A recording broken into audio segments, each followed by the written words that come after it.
question of whether we are alone in the universe is one of the most profound undercurrents of human thought.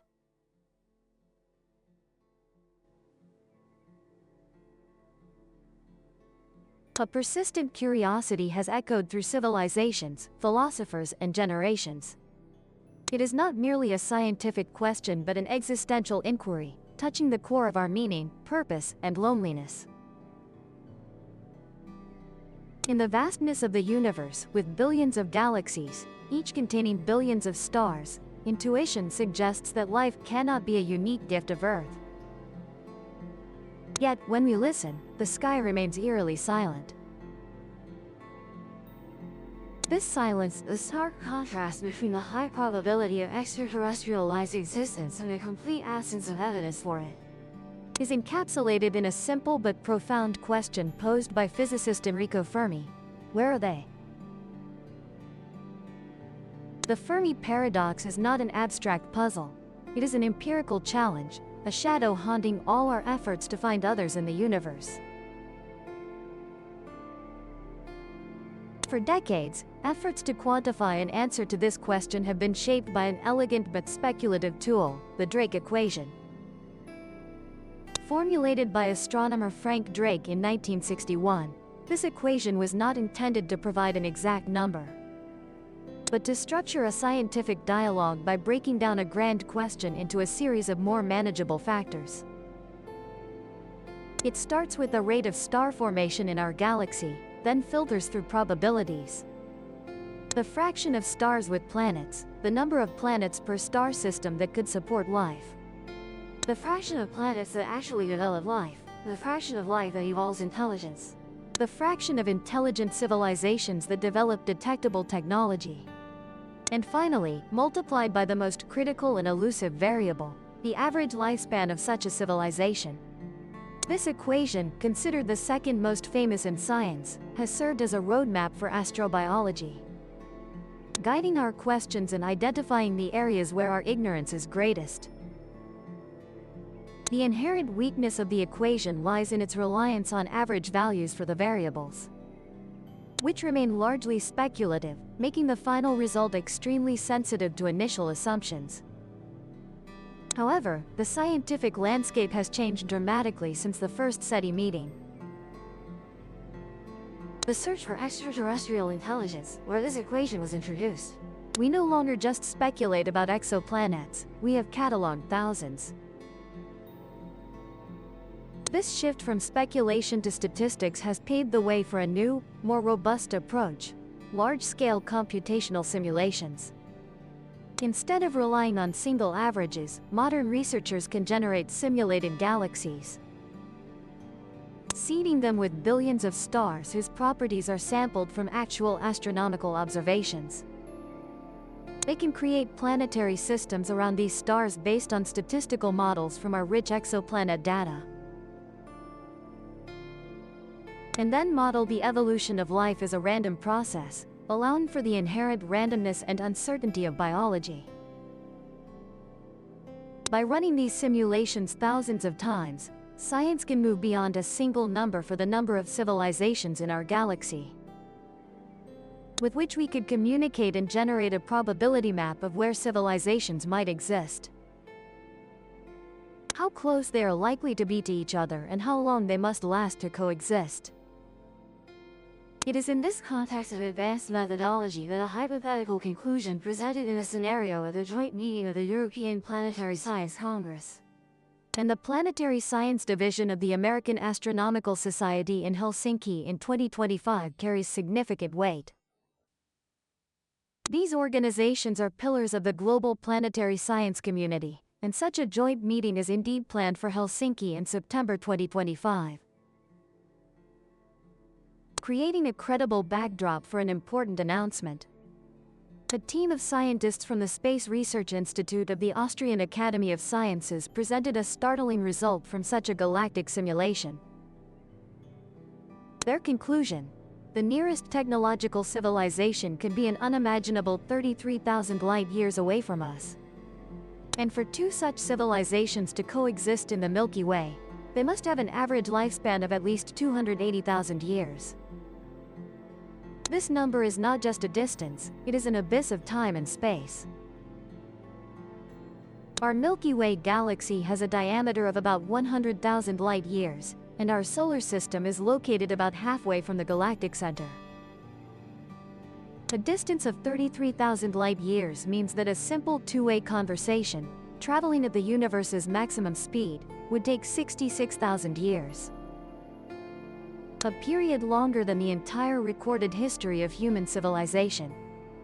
This conclusion, if true, would be a profound answer to the Fermi Paradox. It suggests that civilizations are not only rare but tragically isolated by insurmountable spans of space and time. It implies that the universe is not a bustling metropolis but a vast archipelago of solitary islands of consciousness. So far apart that the light from one island may never reach the shore of another. This forces us to confront a frightening possibility. The reason we don't see anyone is because the conditions for creating a sustainable technological civilization are extremely stringent.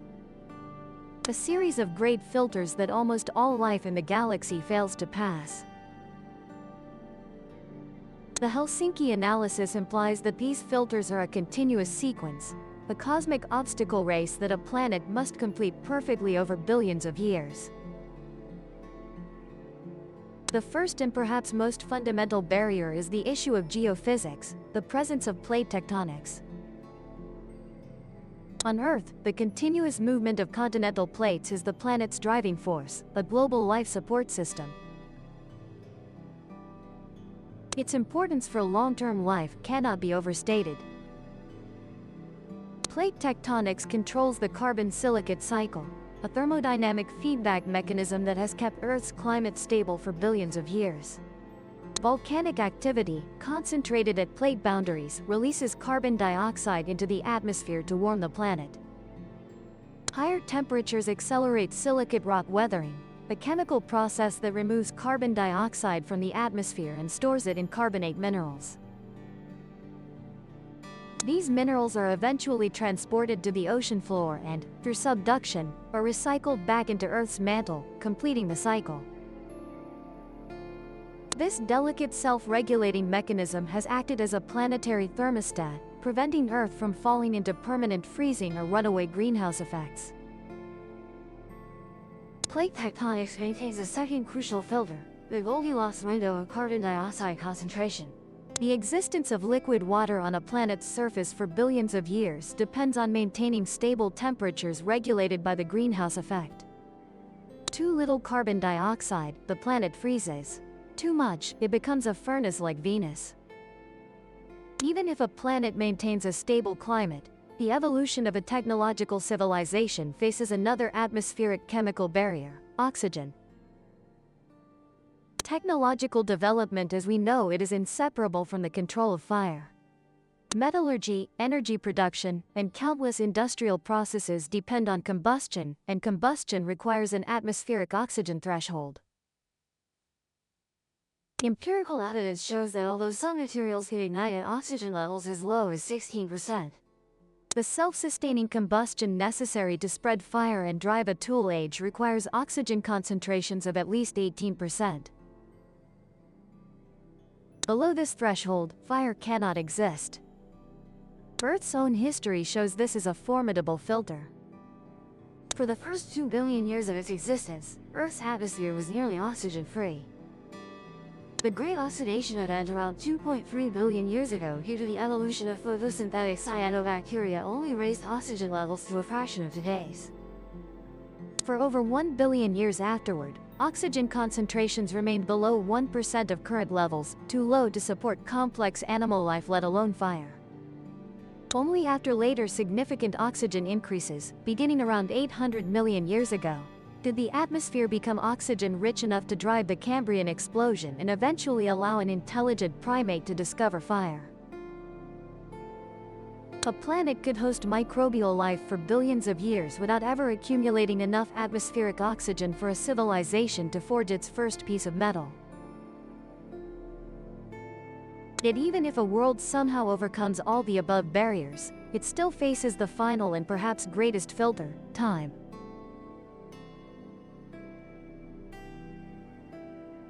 This is at the heart of the Fermi Paradox conclusion and the most elusive variable in the Drake equation, the lifespan of a technological civilization. The requirement of 280,000 years for coexistence or 10 million years for a galaxy with 10 civilizations stems directly from the absolute scale of the Milky Way. Distance imposes a time requirement. For two civilizations to have any chance of detecting each other, they must exist simultaneously across vast cosmic timescales. This filter shifts from the realm of planetary science to the unpredictable domains of sociology, politics, and psychology of intelligent species. A civilization must survive not only external threats but also its own self-destructive tendencies. The history of life on Earth is a history of extinctions. The history of human civilization is riddled with conflict and crisis.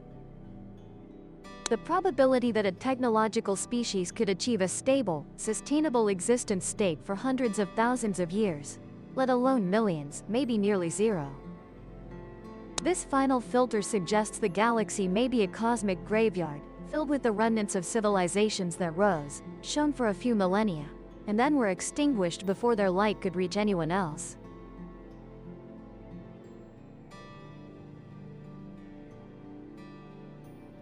That makes the galaxy a history of civilizations, possibly having reached a stable, sustainable existence state for hundreds of years, but ultimately leaving only ruins after their lights went out.